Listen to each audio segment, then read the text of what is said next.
the accuser, Yes. and then he becomes something different. Yes. Listen, that's still a non-gospel. Right. You could feel relief for a little while when you say, oh, at least he doesn't accuse me now. Right. But that really can't set you free.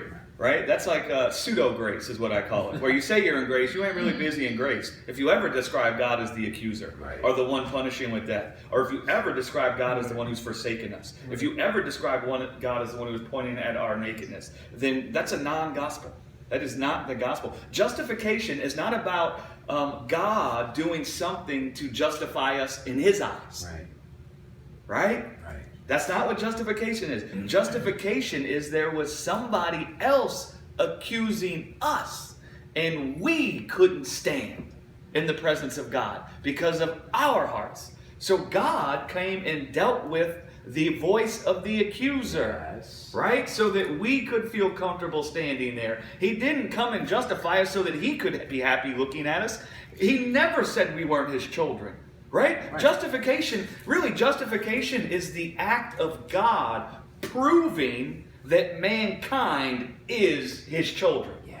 That's what justification is. Right. And the way he proved mankind was his children is he took a man who was clothed in sin and death and he raised him from the dead and clothed him in glory and immortality. Well, if God's the only immortal and all of a sudden there's a man that's clothed in immortality, what do you think that says about man?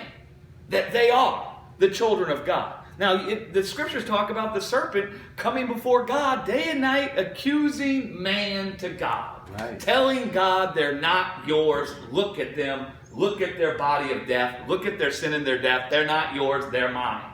Yeah. Right? And so the serpent was accusing us in our hearts and to God. Just like the Pharisees were there accusing the woman caught in adultery. God standing there. God issues his judgment. Right? He removes the accusation. So justification is God proving that mankind are his children. Right? Yeah. You are mine. Now, that gives us a right to his life. Yeah. Right? It gives us an inheritance in him. You can't have an inheritance in God unless you're first his children. You see what I'm saying? Yeah. Like none of my friends believe they have an inheritance in my parents because they're not his kids. And so the only way you can actually be persuaded you have an inheritance in God is for him to first come and say, you're his children. Right. And then you start thinking, well, then I have an inheritance. What is it? Your inheritance is eternal life.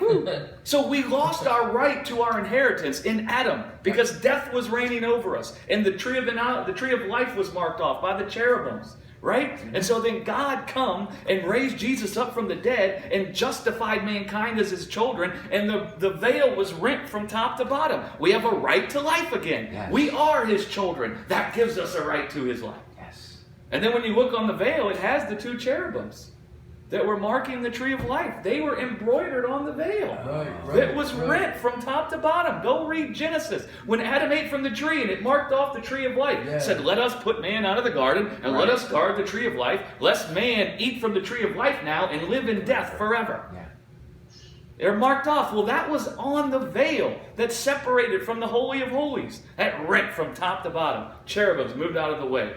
Our right to life is restored. Why? Because he That's divorced us from great. death. He That's divorced good. us from Adam. Now everyone can come and eat freely from the tree of life. Bam!